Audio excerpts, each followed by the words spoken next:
સૌપ્રથમ આપણે ડોક્ટર છોટાલાલ શાહ જે આઈ સ્પેશિયાલિસ્ટ છે અને શિક્ષણ ક્ષેત્રમાં છે અને જીવન વિદ્યા ગ્રુપ સાથે જોડાયેલા છે, તો એમનું વેલકમ સાથે સ્વાગત કરવા હું એસવાય ના જે એલઆર બેન છે દ્રષ્ટિબેન, એમને વિનંતી કરીશ કે આવે અને એમનું વેલકમ કાર્ડથી સ્વાગત કરે. ડોક્ટર છોટાલાલ શાહ.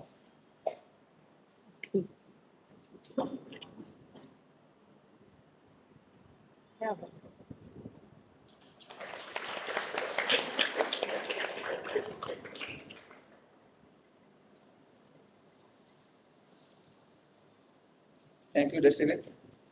ત્યારબાદ શાલિનીબેન પટેલ જે એક એન્જિનિયર છે અને શિક્ષણના ક્ષેત્રમાં 10 વર્ષથી ભુજમાં જોડાયેલા છે અને એ પણ જીવન વિદ્યા ગ્રુપમાં છે અને માનવીય શિક્ષામાં લેક્ચર લે છે ઓનલાઈન. તો એમનું વેલકમ કાર્ડથી સ્વાગત કરવા હું એફવાય ના જીએસ કૃષ્ણાબેનને વિનંતી કરીશ કે તે આવે અમને એમનું વેલકમ કાર્ડથી સ્વાગત કરે.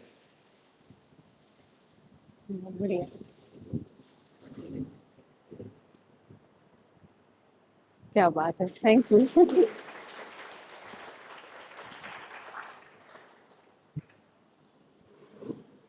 થેન્ક યુ કૃષ્ણાબેન અને thank you શાલિનીબેન.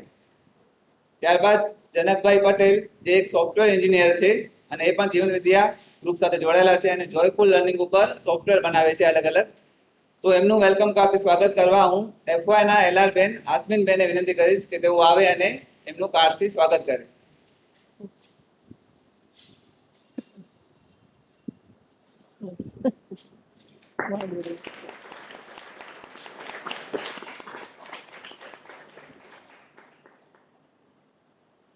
Thank you Janak sir અને થેન્ક યુ આસ્મિનબેન. ત્યારબાદ ડોક્ટર હેમાંગભાઈ શાહ જે મુન્દ્રામાં આઈ સ્પેશિયાલિસ્ટ છે અને જીવન વિદ્યા ગ્રુપ સાથે જોડાયેલા છે એ પણ. તો એમનું વેલકમ કાર્ડથી સ્વાગત કરવા હું એફવાય ના છોકરાઓના પ્રતિનિધિ હાર્દિકભાઈ છે એમને કહીશ કે તેઓ વેલકમ કાર્ડથી સ્વાગત કરે.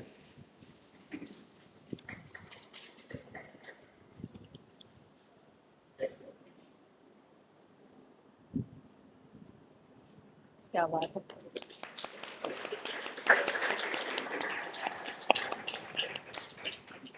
Thank you Hemang sir, thank you હાર્દિકભાઈ.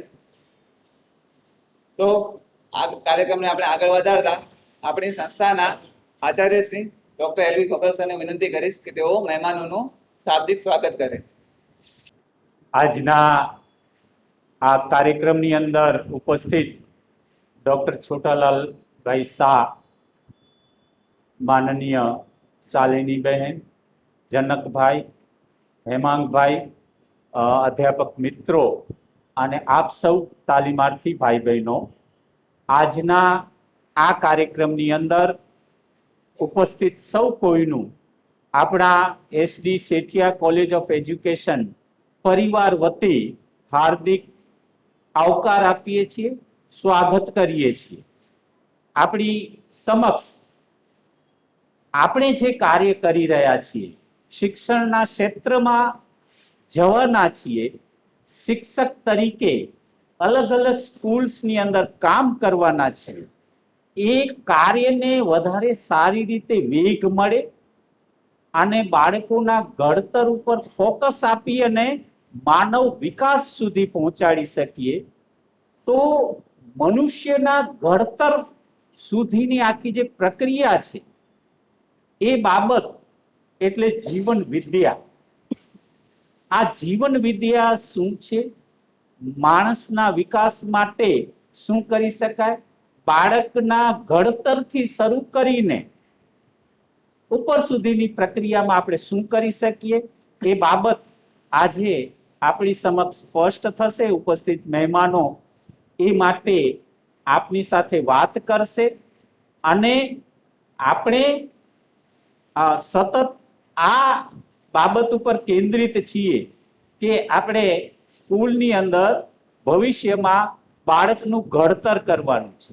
એના માટે આપણી પાસે વિષય વસ્તુ આપણા વિષયનું છે, એ ભાષા હોય, ગણિત વિજ્ઞાન હોય કે સામાજિક વિજ્ઞાન હોય.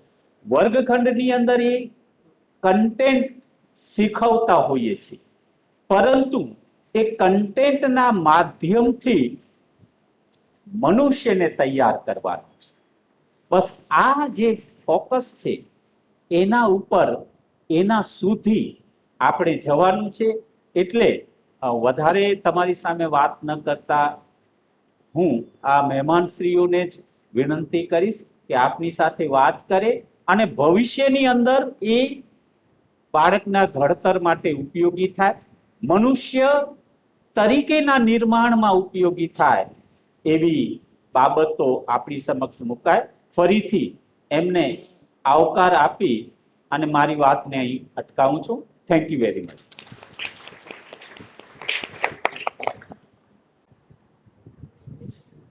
બીએડ કોલેજ એટલે કે ભવિષ્યના શિક્ષકો. એટલે મને તો એવી અનુભૂતિ થાય છે કે હું એક મંદિરમાં, કારણ કે મંદિરનું કામ પ્રેરણા આપવાનું, જીવન ઘડતર કરવાનું. તો આજના હું જે ઉત્સવો જોઉં છું, ગણપતિ ઉત્સવ કે આપણે શ્રાવણ ઉત્સવ, અત્યારે કૃષ્ણ જન્માષ્ટમી ગઈ, તો કેટલું આપણા વડીલોએ કેવી વ્યવસ્થા રચી હશે કે આપણને આ જાતની વ્યવસ્થાઓ મળી. અને જો કે અત્યારે એનો જો સ્વરૂપ જોઈએ તો ગણેશોત્સવમાં મેં જોયું કે પ્લાસ્ટર ઓફ પેરિસની મૂર્તિ હોય, પ્લાસ્ટિકના શણગાર હોય અને રેડિયોનો અવાજ, એટલે અવાજ જેને કહીએ ને આપણે, આમ જે ઉત્સવ જે વાતાવરણ હતું એ માટે એક પ્રયત્ન છે, પણ એની અંદર ક્યાંક આપણે ખોવાઈ જતા હોઈએ એવું લાગે. તો આ જીવન ઘડતર મને તેવું લાગે કે હું તો નિવૃત્ત થઈ ગયો છું આઈ સર્જન તરીકે, પણ હજુ હું વિદ્યાર્થી છું અને મને સામેની બાજુ બેસવાનું બધું ગમશે. કારણ કે જીવનમાં હર પળે કંઈક શીખવા મળતું હોય. અને સાહેબ અહીંયા આપણા વડીલ તરીકે છે અને મુન્દ્રામાં કેટલા વર્ષોથી લગભગ 1970થી આ સંસ્થા ચાલી રહી છે. એટલે એક કચ્છમાં, કારણ કે બહારનું ગામ દેશલપુર બાજુમાં, તો અમે 80 વર્ષથી મુંબઈમાં શિફ્ટ થઈ ગયા, એટલે વખતો વખત આવવાનું થતું.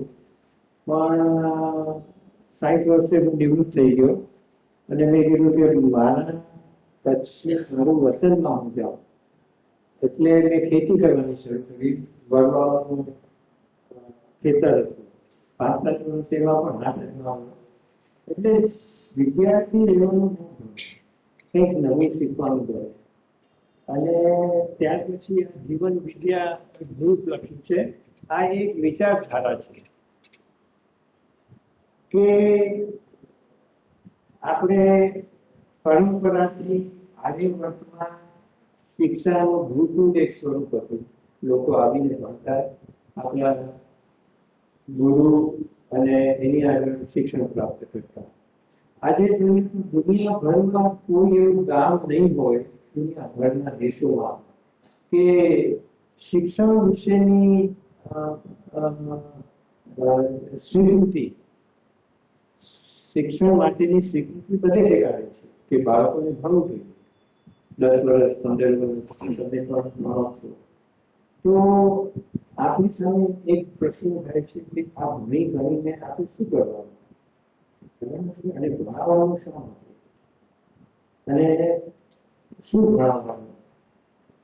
કારણ કે એક પ્રશ્ન એવો થાય છે કે આપણા ચંદ્ર સુધી તો પહોંચી જઈએ છીએ, બરાબર છે, પણ ઘરમાં અથવા તો આપણી પાડોશમાં કોણ રહેશે એ આપણને ખબર નથી.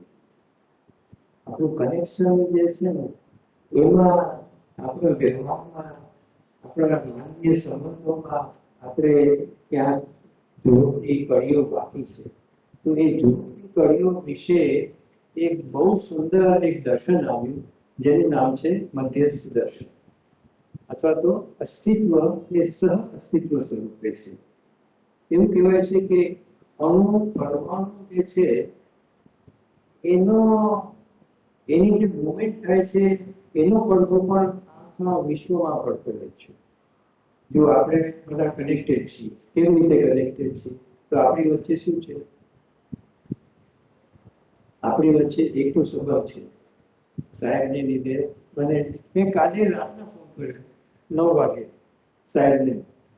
મેં કીધું કે સાહેબ આવ્યું છે અને અમારા ઘરે એક મહેમાન આવ્યા છે અને અમે તો મિત્રો, તો કંઈ થઈ શકે આપણે કંઈ?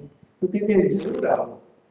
હવે જો કેવું કનેક્શન છેલ્લી ઘડીએ એમનો આજે મને એવો ભાવ દેખાયો, કંઈ પણ સારા વિચારો હોય ગમે ત્યાંથી લેવાના. આપણામાં એક શુદ્ધિ છે, સારા વિચારો બધી ઠેકાણેથી આવે. તો એક એનો મને તો અનુભવ થયો સાહેબની સાથે આપની સાથે પણ. કારણ કે આપણા હસતા ચહેરા જોઈને મને પણ એક એની ફિલિંગ આવે છે કે આપણી વચ્ચે શું સંબંધ છે. તો આપણી વચ્ચે એક તો માનવ તરીકેનો સંબંધ છે અને આપણી વચ્ચે એક સ્પેસ છે.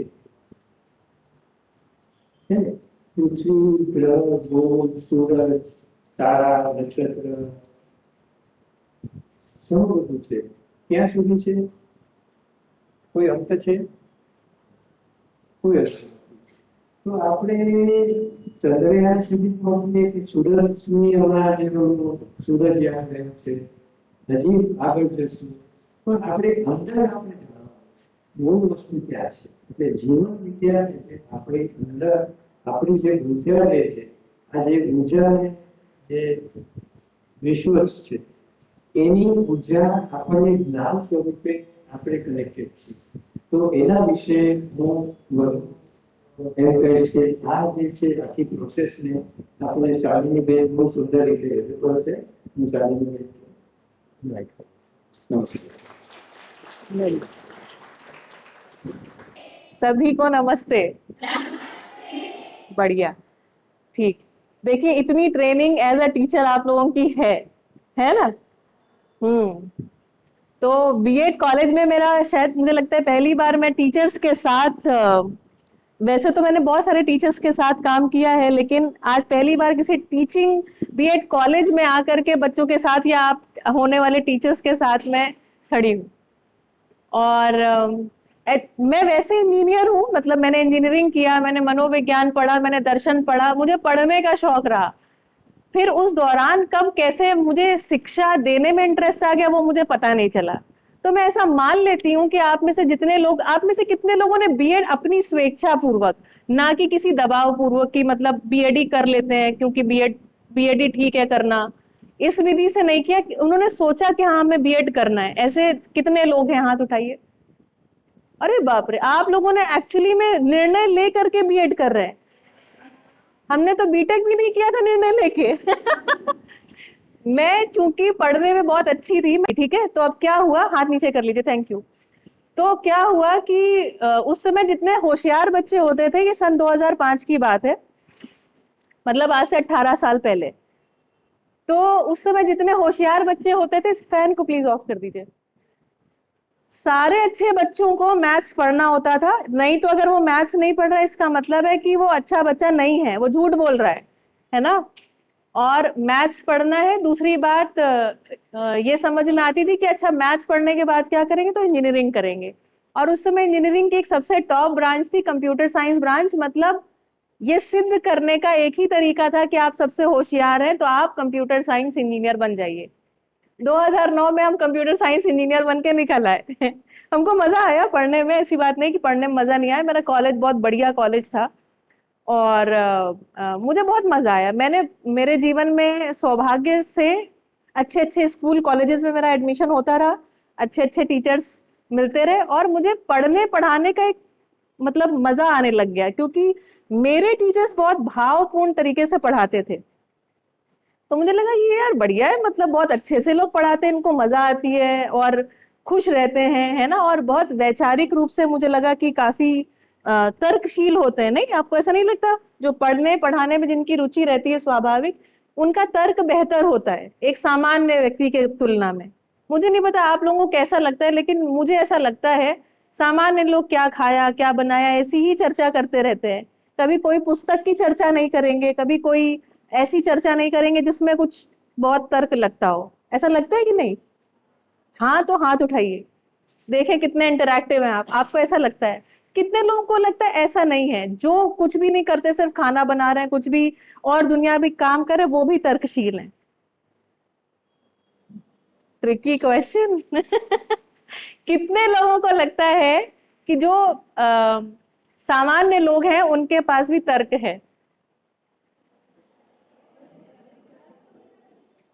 हाथ उठाइए, मुझे क्या पता, मुझे क्या पता कि आपको क्या पता है। आप में से कितने लोगों को लगता है सभी मानव तर्कशील हैं? पढ़ाई करें चाहे ना करें, हाथ उठाइए, ऐसे एकदम लंबा हाथ, और लंबा उठाइए। कोई ऐसा है जिसने हाथ नहीं उठाया? मैं उसको देखने की कोशिश कर रही हूं। अच्छा ये बताइए, हाथ नीचे रखिए, तो मैं यहाँ पे लिख रही हूँ। देखिए आप पूरी सभा में लगभग मुझे लगता है 100 के करीब लोग होंगे। कितने हैं? आज 110 लोग बैठे हुए हैं। 110 लोग कह रहे हैं, मतलब 100% लोगों ने कहा है ये हमारी क्लास में। 100% लोग ये कह रहे हैं कि मानव जो है स्वभाव से तर्कशील है। ऐसा ही है ना? मानव स्वभाव से तर्कशील, आपने कहा। तो ये बताइए, मानव जब स्वभाव से तर्कशील है तो शिक्षा क्या काम करती है? और दूसरा प्रश्न ये है कि किस उम्र में कोई भी बालक है ना, कोई भी बच्चा, छोटे बच्चे को हम ये देख के कह सकते हैं कि इसमें तर्क दिखने लग गया है? कौन सी वो उम्र होती है जब हमें बच्चे में तर्क है इस बात का भासाभास होने लगता है? बताइए। आप सबने पढ़ा है ना, चाइल्ड साइकोलॉजी पढ़ते हैं आप? थोड़ा बहुत बच्चे का मनोविज्ञान पढ़ते हैं कि नहीं पढ़ते हैं? अच्छा ये बताइए, कितने लोगों ने बच्चे देखे हैं? इतने लोगों ने देखे हैं। अच्छा ये बताइए, कितने लोग स्वयं बच्चे रहे हैं? अगर इतने लोग बच्चे स्वयं रहे तो ये याद करके बताइए कि कौन सी उम्र में आपने पहली बार तर्क देना शुरू किया था? तर्क मतलब समझते? तर्क मतलब किसी चीज के लिए अगर झगड़ा हो जाए तो तर्क पूर्वक हम ये सिद्ध कर दें कि ये बात सही है, मेरी बात सही है। आपने किसी छोटे बच्चे को माता उसकी मम्मी के साथ डी-मार्ट में देखा? मम्मी अल्लाह ही दे उन्हें, है ना? और उसके लिए वो तर्क जुटाता है, जुटाता है कि नहीं जुटाता? उसके पास है, इसके पास है, तुमने उस दिन कहा था, मैंने तुम्हारा काम किया था, ये सारे तर्क बच्चा देना शुरू कर देता है। ऐसा लगभग लगभग किस उम्र से होता है? अगर 2 भाई बहन हो, एक बच्चे को आप मंच की चॉकलेट तोड़िए, एक थोड़ी छोटी हो जाए, एक थोड़ी बड़ी रहे, या आप सबने किया है, बराबर बराबर बांटा होगा उसको? कुछ लोग नाप नाप के भी बांटे होंगे। किया है आपने? किया है। किस उम्र से कर रहे हैं ये? बोलिए बोलिए बोलिए। 1 साल, 1.5 साल, 2 साल। बुद्धू से बुद्धू बच्चा भी 2-2.5 साल की उम्र तक ये सब जान जाता है। छोटा बड़ा कम ज्यादा जानता है कि नहीं जानता है? देखिए, एक चीज के हिस्सा करना उसको हम कहते हैं भिन्न, फ्रैक्शन बोलते हैं ना। एक चीज का हिस्सा करना, 5वीं क्लास में बच्चे को भिन्न पढ़ाते हैं, फ्रैक्शन।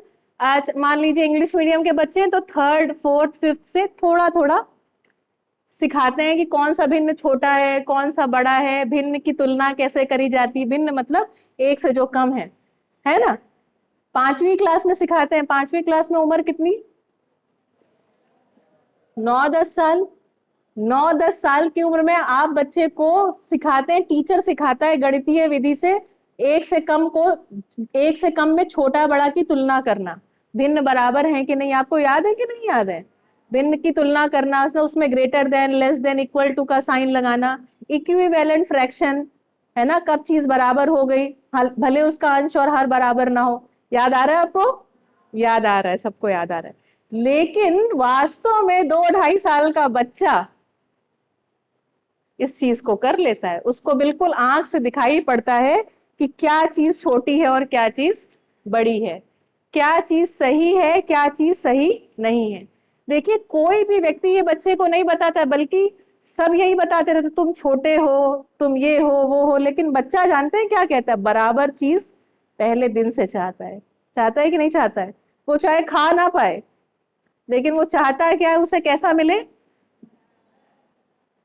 तो हम यहाँ पे ये भी देख पाते हैं हर मनुष्य में एक इच्छा, एक अपेक्षा पता नहीं कैसे 2-2.5 साल की उम्र से व्यक्त होने लगती है। रहती होगी वो मुझे पता नहीं, लेकिन 2-2.5 साल की उम्र से बच्चा बोल करके ये बात व्यक्त कर देता है। अपनी माता जी के साथ आपने आर्ग्यूमेंट जरूर किया होगा, भाई बहनों में, पिताजी में, आपने कहा था अब आपको ये करना पड़ेगा, आपने वचन दिया था, वचन निभाना पड़ेगा। ये सारी बातें एक बच्चे में हमको दिखाई पड़ने लगती हैं। किस उम्र से? चलिए और भी अगर हम बुद्धू थोड़ा बच्चा ले लेते हैं तो अधिकतम 3 वर्ष। दिखने तो हमें 1.5-2 साल, 2.5 साल से लग जाता है। ये सच है कि नहीं है? तो इसका मतलब है हर मानव में एक इच्छा है ना, एक इच्छा है, एक मांग है। किस चीज की मांग है?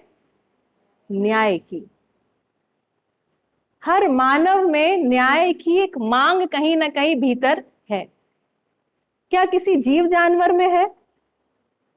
आपने कभी देखा आपस में लड़ते हुए? तुमको थोड़ा, जो शेर के 2 बच्चे हैं और दोनों बच्चे लड़ रहे, अपनी मम्मी के पास गए कि मम्मी सेंटीमीटर लाओ, नापो, अलग अलग काटो, ऐसा कभी होते देखा? ठीक है, तो हम एक बात यहां पर देख पा रहे हैं कि मानव क्या है, एक तो तर्कशील है 3 वर्ष की उम्र से। मानव संतान या मानव संतान न्याय का याचक है कि नहीं है? जोर से बोलिए। है। सब लोग मेरे साथ बने हुए हैं ना?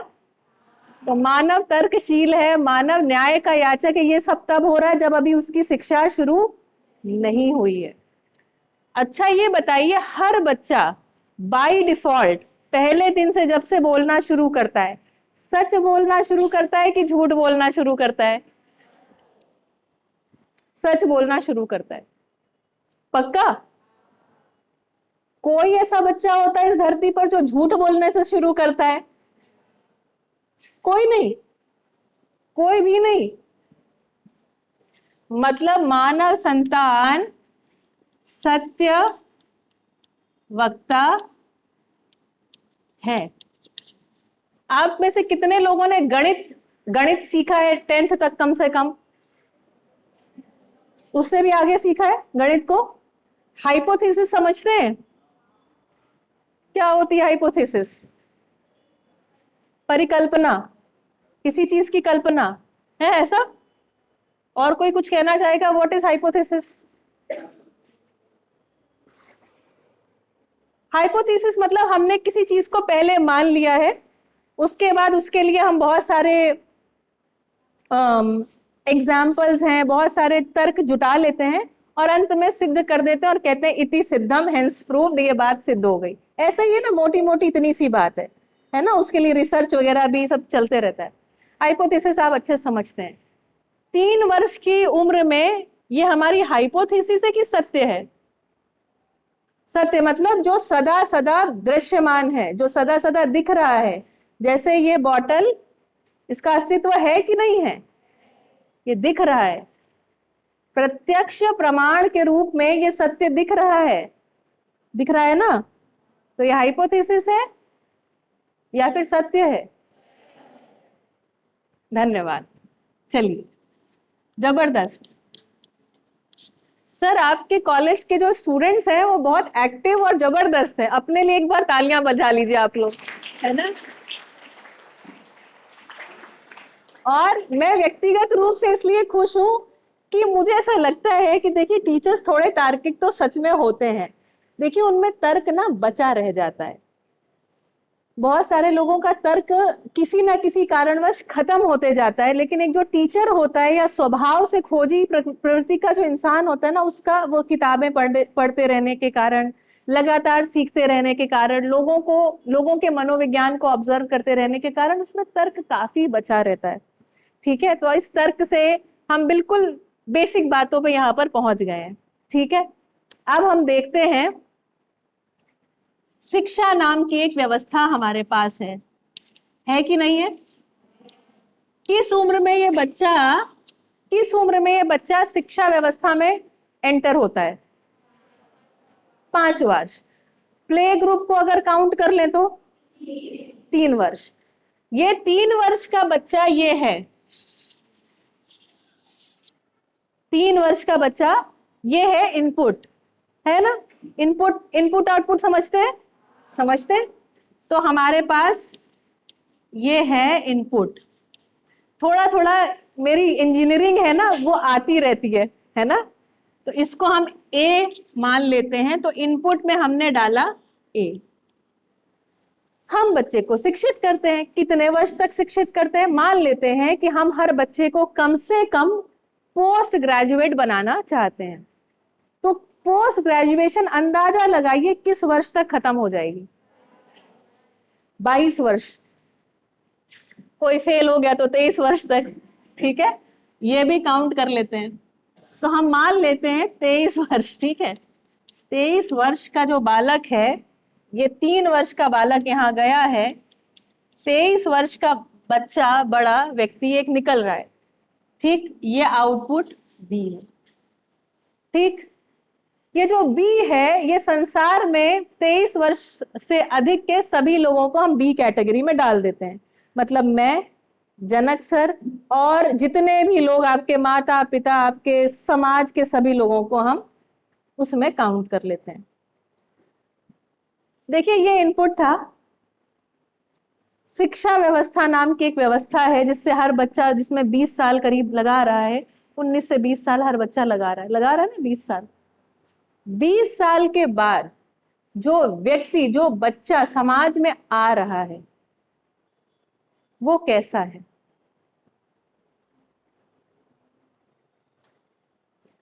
बीस 22 साल की उम्र के बाद जो मानव संतान, जो हम और आप तैयार हुए हैं, इसको मुझे ना मार्कर चाहिए, मार्कर के बिना लग रहा है काम नहीं बनेगा। या डस्टर दीजिए कम से कम, ये रहा डस्टर, इसको थोड़ा सा मिटा दीजिए। हाँ, यहाँ पर, हाँ सर, इधर से बस इतना। तो जो 23 वर्ष की उम्र में सारी चीजें पढ़ने के बाद हमने क्या खड़े किए? कौन कौन सी डिग्री मिलती है? जरा डिग्रीज के नाम बताइए। Engineer, doctor, teacher, lawyer, farmer. हाँ, ठीक है ना, लोग भाई करते हैं, पढ़ते हैं और खेती को भी सीखते हैं। और बताइए, आर्किटेक्ट, बोलते जाइए भैया, नेम ऑफ प्रोफेशंस हैं, सेकेंड स्टैंडर्ड में बच्चे को रटाए जाते हैं। बताइए, आर्किटेक्ट, नर्स, पुलिस, हाँ, आर्मी में जाते हैं। ठीक है, मुझे लगता है हम लोगों ने 4-5 करीब लिख लिए हैं। जो इंजीनियर है उसका काम क्या है? अलग अलग प्रकार के जो इंजीनियर्स हैं उनका काम अलग अलग प्रकार का है। जैसे कि सॉफ्टवेयर इंजीनियर का काम क्या है? सॉफ्टवेयर्स को डेवलप करना। किस प्रकार के सॉफ्टवेयर, किस प्रकार इंटरनेट जो है ना, वो बिल्कुल प्रत्यक्ष उदाहरण है कि इस समय कितनी अच्छाइयां समाज में है और कितनी बुराइयां समाज में। जिस तरीके के एप्स आपके पास है उसमें अच्छा कितना होता है और कम अच्छा कितना होता है, ये सब हम देख सकते हैं। तो देखिए, ये जो इंजीनियर है इसका काम कैसा है? अगर इसको 100 में से नंबर दिए जाए, है ना, एक बच्चा जो सत्य बोलने वाला था, एक बच्चा जो न्याय का याचक था, क्या चाहता था? न्याय घटित हो हर क्षण उसके जीवन में। जब न्याय घटित नहीं होता था तो वो रोता था, परेशान होता था, अपेक्षा करता था अपने बड़ों से कि मुझे न्याय मिले। अपेक्षा करता था, इसका मतलब बड़ों में न्याय देने की योग्यता होनी चाहिए।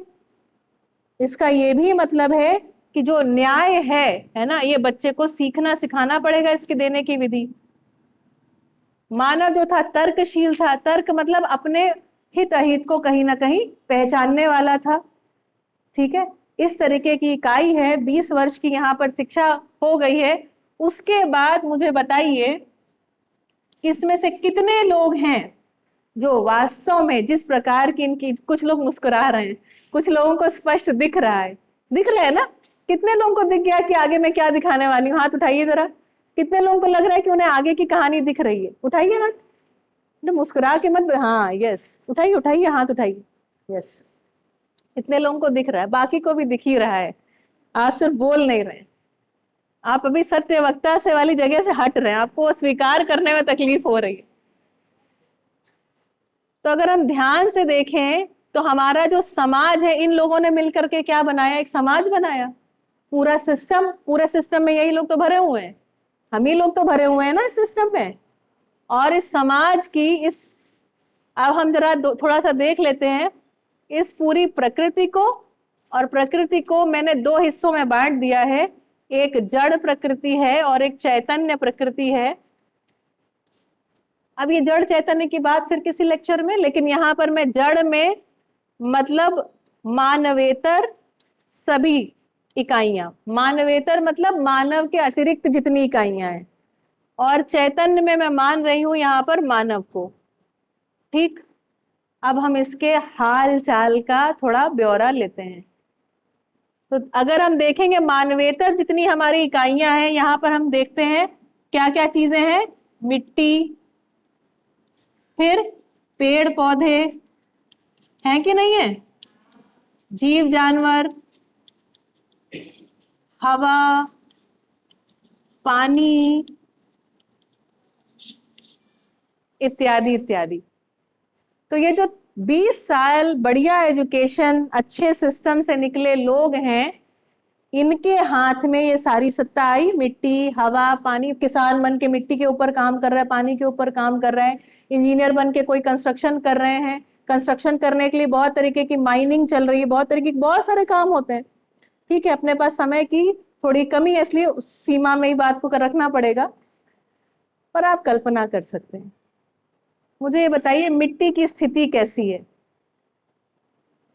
क्या आप अवेयर हैं जिस तरीके से खादों का इस्तेमाल मिट्टी के ऊपर हो रहा है? धरती बंजर हो रही है कि उपजाऊ हो रही है? जितने लोगों को बंजर, धरती की स्थिति मतलब हमने पढ़ा, कुछ तो पढ़ा, कुछ पढ़ा, कुछ पढ़ते पढ़ते कोई सिस्टम में हम घुसे और घुसते बाहर निकले तो ऐसा काम करने लगे, धरती को हमने क्या कर लिया? बंजर। जो धरती बंजर है उसमें जिस भी तरीके से सब्जियां उगाई जा रही, क्या वो स्वास्थ्य के लिए अच्छी हैं? तो मनुष्य का स्वास्थ्य कहाँ गया? गड्ढे में, है ना? तो हम एक ऐसी जगह पहुंच गए कि जो हम, ये सारे लोग जो पढ़े लिखे लोग हैं सो कॉल्ड, यही सब मिल करके मिट्टी को उन्होंने क्या कर दिया? बर्बाद। मिट्टी को आबाद करने के जैसा लग रहा है। कहीं की भी आप स्थिति सुन लीजिए, अगर आप थोड़ा अवेयर हैं तो आपको पता होगा पंजाब में कैंसर ट्रेन चल रही है। हमारे गुजरात की भी मिट्टी की हालत बहुत अच्छी नहीं है। मैं और जनक सर हमने लगभग 7 साल ऑर्गेनिक खेती किया, मैंने ऑर्गेनिक खेती भी सीखा, तब जाके मुझे समझ में आया बाप रे बाप, हम लोग तो सब कुछ बिल्कुल उल्टा कर रहे हैं। जिसको हम कहते हैं दवा डालने जा रहे हैं, वास्तव में वो जहर है। उस बोतल पे जिसको वो क्या बोलते हैं, कौन सी दवा छांटते हैं? पेस्टिसाइड्स नहीं, उसका एक नाम होता है, राउंड अप। राउंड अप का नाम सुना है आप में से किसी ने? राउंड अप के ऊपर क्लियरली लिखा होता है पॉइजन लिखा होता है, लेकिन आप देखिए जो किसान होता है वो क्या कहता है, हम क्या जा रहे हैं? दवा छांटने जा रहे हैं। दवा छांटने जा रहे हो कि जहर छांटने जा रहे हो? मिट्टी की हालत, पेड़ पौधों की हालत कैसी है? आप में से कितने लोगों को पता है कि लगभग प्रतिदिन बहुत सारी पेड़ पौधों की प्रजातियां विलुप्त होती जा रही हैं? कितने लोगों को ये बात पता है? There is a mass extinction happening at a severe level. बहुत बढ़िया। आगे देखिए, पेड़ पौधे अपने हाथ में ले, जीव जानवरों की क्या स्थिति है?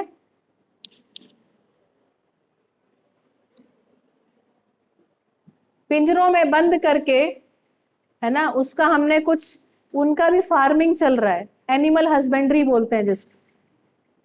वो बहुत मानवीयतापूर्ण तरीके से है कि अमानवीयतापूर्ण तरीके से है? जानते हैं पूरे विश्व में जितना भोजन उगाया जाता है उसका 70% भोजन इसलिए होता है ताकि वो हम उन जानवरों को खिला सकें जिन जानवरों को हमें कैद में रखना है, उन्हें खिला खिला के मोटा करना है ताकि अधिकतम मांस उनसे प्राप्त हो सके। और ये जो मांस बनता है ना, ये केवल कितना मांस बनता है कि किसी व्यक्ति को यदि हम भोजन कराएं तो उसके भोजन का केवल 10% हिस्सा होगा। ये तार्किक है या अतार्किक है? और हम कहते हैं कि हमारे पास उस जमीन की कमी है जहां पर भोजन उगा सकते हैं। भोजन की कमी को पूरा करने के लिए तरह तरह की खादों का डालना आवश्यक है। ये बात तार्किक है कि अतार्किक? तो मनुष्य 20 साल की यात्रा के बाद तार्किक बन के निकला या अतार्किक हो गया?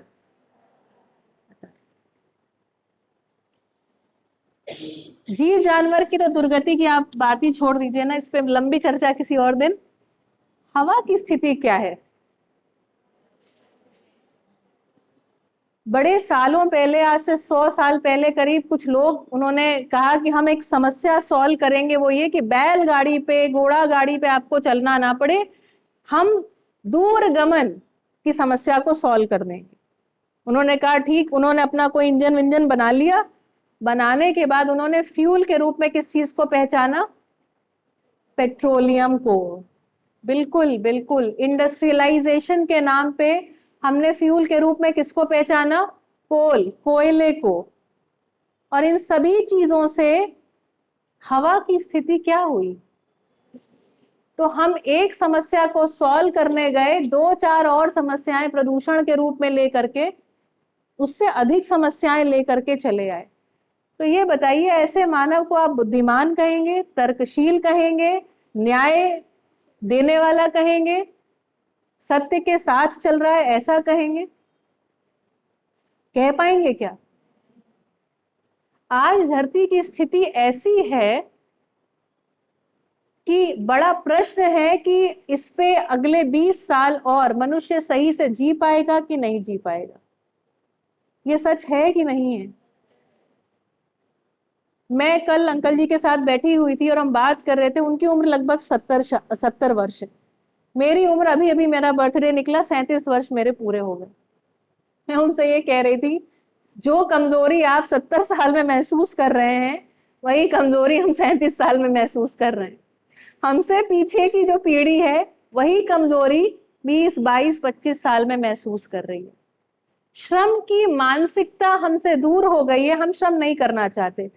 पढ़ोगे, लिखोगे, बनोगे नवाब, खेलोगे, कूदोगे, होगे खराब। ये सुना है आपने? सुना है? वाह भाई वाह, हमने भी सुना है। इसी चक्कर में हम पढ़ते पढ़ते नवाब बन गए। अब नवाबों की हालत ऐसी कि श्रम के प्रति कोई स्वीकृति नहीं है। हम श्रम नहीं करना चाहते। यदि हम श्रम नहीं करना चाहते तो आपको पता है ना, एक सूत्र है शरीर का, मसल्स के बारे में, if you don't use it you lose it. अगर आप अपने शरीर की मसल्स का इस्तेमाल नहीं करेंगे ना, you lose it. And by default 35-40 उम्र में, 35-40 की उम्र में शरीर एक अनुमान लगा लेता है कि इस आदमी को तो काम वाम करना नहीं, इसकी मसल्स हटाओ इसके शरीर से, और वो कमजोर बना रहे। इम्यूनिटी की ऐसी की तैसी है। कोविड, कोरोना चले ही जा रहे, नए वर्जन। हवा पानी ठीक नहीं है ना? जो मौसम का चक्र है वो बिगड़ गया है। 21वीं सदी में हम आ गए हैं और इस 21वीं सदी में हमारा बहुत विकास हो गया है। हम विकसित हैं। ये बताइए, कितना मेरे पास समय और है? 15 मिनट। आप लोग थक तो नहीं गए? आपको सुनना है? बढ़िया, धन्यवाद। तो अब मुझे ये बताइए, विकसित और विकासशील देश, इसके बारे में या इसमें अंतर कितने लोगों ने पढ़ा है और अपने एग्जाम में लिख के आए? हाथ उठाइए। विकासशील देश और विकसित देश, इसमें अंतर क्या है? कोई मुझे बताए कि बताइए, आप में से इतने लोगों ने हाथ खड़ा किया, मुझे बताइए, बताइए, आप बताइए, खड़े हो जाइए। यस, क्या अंतर है इन दोनों देशों में? आ, विकसित देश जो होता है उसमें गरीबी नहीं होती, कम होती है गरीबी। फिर शिक्षण का जो स्तर होता है, ज्यादा लोग शिक्षित होते हैं उसमें। फिर जो वातावरण है वो बहुत शुद्ध होता है। ये आपने किस किताब में पढ़ा है? मैं खुद का कल्पना नहीं करिए, आप नहीं। किताब की बात करिए। किताब में कहाँ लिखा है? 10th स्टैंडर्ड की इकोनॉमिक्स सेक्शन। ऐसा लिखा है कि वातावरण शुद्ध होता है? ऐसा लिखा है क्या? नहीं लिखा है, कोई बात नहीं, ठीक है, आप अपनी कल्पना बताइए। चलिए, गरीबी कम हो, गरीबी कम, शिक्षा अधिक हो, हाँ, और है ना, ये अपनी कल्पना से कह रहे हैं कि भाई वातावरण शुद्ध हो, वातावरण बढ़िया हो। ठीक है, क्या नाम है बेटा आपका? वातावरण अच्छा हो, ठीक है। अब मुझे एक बात और बता दीजिए, विकसित जो देश है, किसी एक विकसित देश का नाम ले लीजिए। United States of America. USA, America. Who wants to go to America? कितने लोगों का एक बार तो अमेरिका जाके आए भाई, एक बार तो देख लें कैसा है देश, कैसे हैं गोरे। किसी को नहीं जाना? ठीक, बढ़िया, अच्छी बात। किसी विकासशील देश का नाम बताइए। इंडिया। इंडिया के अलावा, इंडिया के अलावा किसी विकासशील देश का नाम बताइए। डेवलपिंग। अफ्रीका। देश नहीं है, अफ्रीका तो पूरा कॉन्टिनेंट है भाई। अफ्रीका में बहुत सारे देश हैं, लेकिन ठीक है, अफ्रीका इंडिया को रख लेते हैं, और हम विकसित देशों में लंदन को और अमेरिका को रख लें। ठीक, बढ़िया मीर, धन्यवाद, बैठ जाइए। ठीक है। ये बताइए, इन्होंने कहा गरीबी जो है वो कम होगी, जो विकसित देश है। हम यहाँ लिख ले रहे हैं लंदन और अमेरिका। क्या लंदन अमेरिका में गरीबी कम है? हाँ, गरीबी कम है, गरीबी कम है। लोगों के पास बहुत सारी वस्तुएं हैं, है ना, बहुत सारी वस्तुएं। ये बताइए, वहां के लोग प्रदूषण अधिक करते हैं या अफ्रीका के?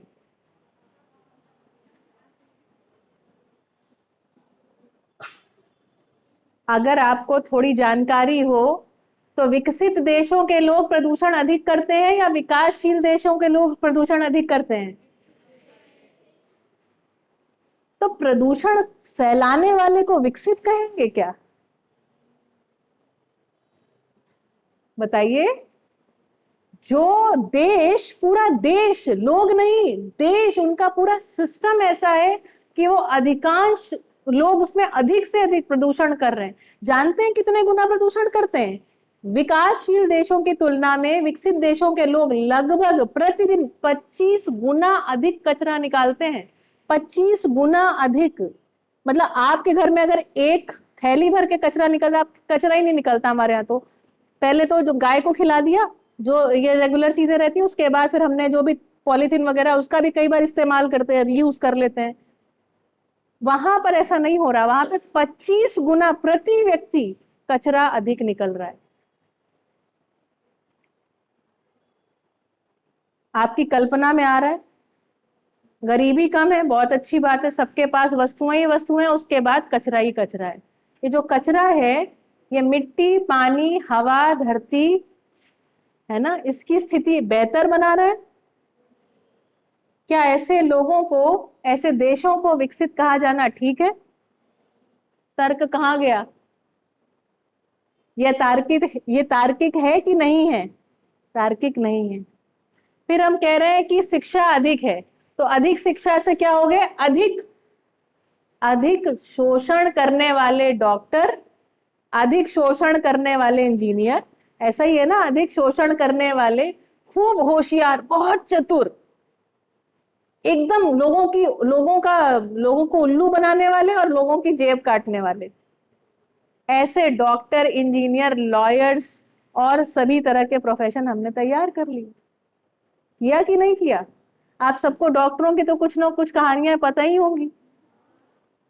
डॉक्टर्स बेचारे इतने नोबल प्रोफेशन में होने के बावजूद भी, अच्छे डॉक्टर्स जो हैं वो कहीं एक किनारे रह जाते हैं, और जो डॉक्टर दिन पे दिन, दिन दूनी रात चौगनी बढ़िया तरक्की कुछ लोगों की होती चली जाती है। हम देखते हैं, भरोसा उठ गया हमारा, उठ गया है ना।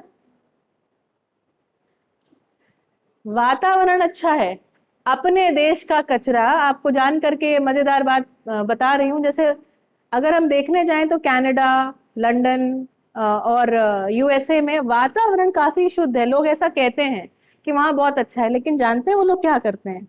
अपने गांव का, अपने देश का कचरा उठा उठा के जो कम विकसित देश है ना, उनको देते हैं। आईफोन यूज करेगा पूरा अमेरिका, बनेगा कहां पर? चाइना में। तो पोल्यूशन कहां होगा? इस तरीके की खोपड़ी ऐसी बुद्धि लगाई है। अच्छा ये बताइए, ये जो प्रदूषण है, एक जगह प्रदूषण होता है तो क्या वो वहीं तक टिकता है कि उसका पूरी धरती पर प्रभाव पड़ेगा? क्या धरती खंड खंड है? चूंकि हमारे पास, हमने पासपोर्ट वगैरह बना लिए, तो क्या धरती खंड खंड है? धरती अलग अलग टुकड़े में काट काट के सब अपन अपन अलग अलग घूम रहे हो ब्रह्मांड में, ऐसा हो सकता है? तो ये बताइए, ये जो कर रहे हैं क्या ये तार्किक है? अब आप मुझे बताइए, शिक्षा वास्तव में क्या कर रही है?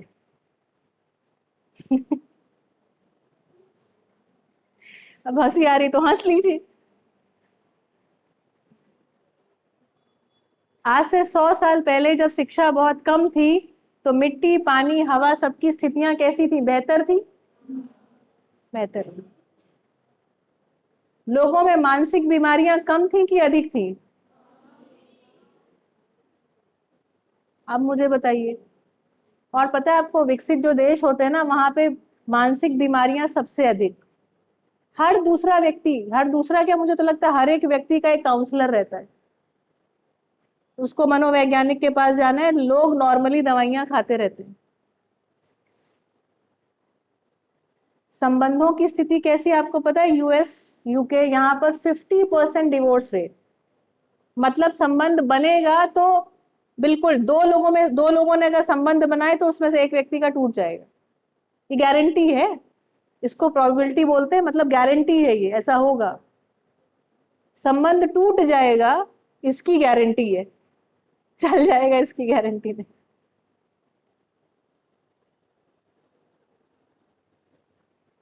तो मानव जो है वो संबंधों में जीना चाहता है। संबंध, जब आपका संबंध अच्छा रहता है तब अच्छा लगता है, या संबंध टूट जाता है तो बहुत अच्छा लगता है?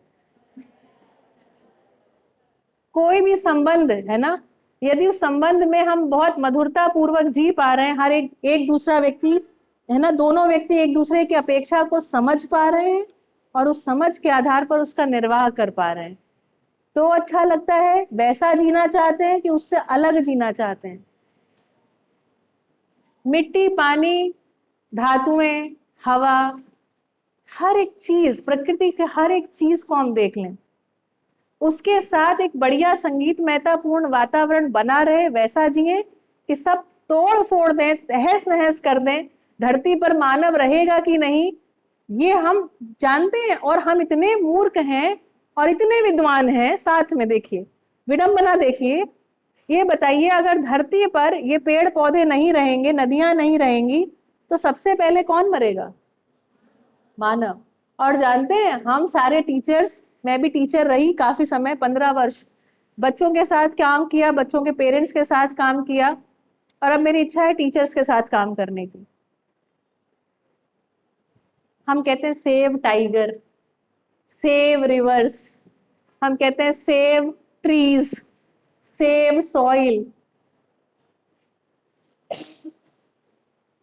देख रहे हैं आडंबर है कि नहीं है? आडंबर भी है, विडंबना भी है। हमें लगता है कि we are saving tigers, we are saving soil, we have to save everything, when the truth is that we are saving ourselves.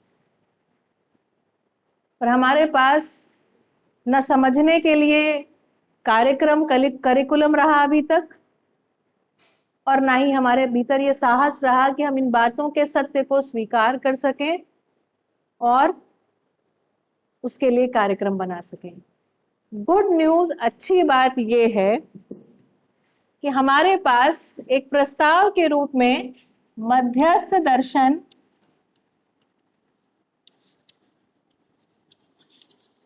सह अस्तित्ववाद, क्या है नाम इसका? मध्यस्थ दर्शन, बोलिए, मध्यस्थ दर्शन सह अस्तित्ववाद। इस प्रकृति की एक एक इकाई एक दूसरे के साथ तालमेल पूर्वक जी रही है, बनी हुई है।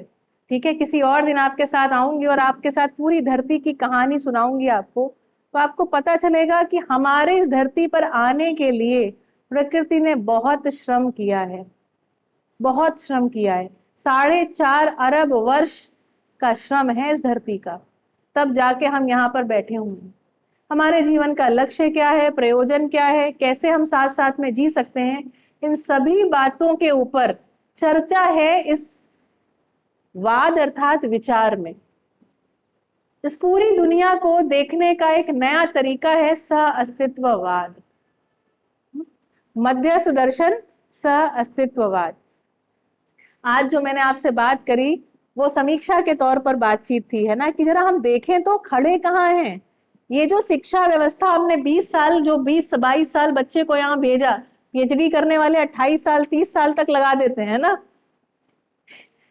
उस सिस्टम में से निकलने के बाद एक करप्ट व्यक्ति, एक अतार्किक व्यक्ति, एक टूटा फूटा व्यक्ति, एक असत्य को, एक रिश्वतखोर व्यक्ति कैसे खड़ा हो जाता है?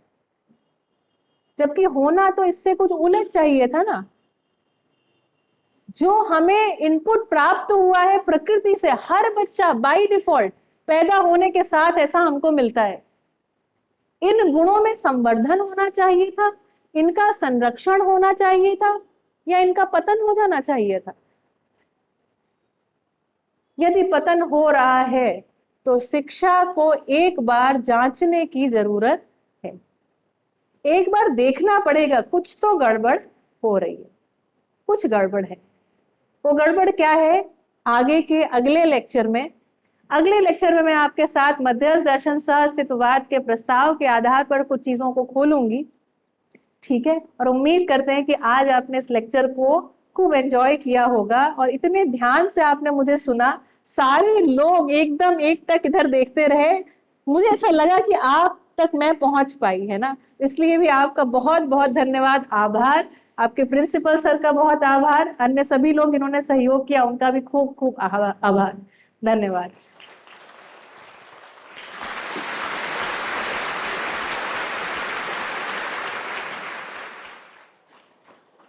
તો શાલિની મેડમે સરસ મજાની આપણે સામે વાત રજૂ કરી જીવન વિદ્યા વિશેની ને આપણામાં જે ગુણો હોય છે, તર્કવાદ તર્ક હોય છે, સત્ય હોય છે, ન્યાય હોય છે, એ બધાની સરસ મજાની વાત કરી, આપણને સરસ મજાનો ખ્યાલ આપ્યો। તો હવે કાર્યક્રમને આપણે અંત તરફ લઈ જતા એફવાયના એલઆરબેન આશ્વિનબેનને વિનંતી કરીશ કે તેઓ આવે અને આભાર વિધિ કરે। અહીં ઉપસ્થિત જીવન વિદ્યા વિચારધારા અંતર્ગત આવેલ મહેમાનો કે જેમણે પોતાના જ્ઞાનથી આપણે બધાને લાભાન્વિત કર્યા, તે બદલ હું તેમનો ખૂબ ખૂબ આભાર માનું છું।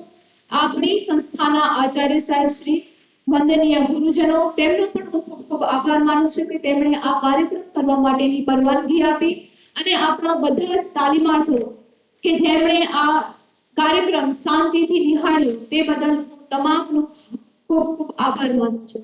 Thank you to all.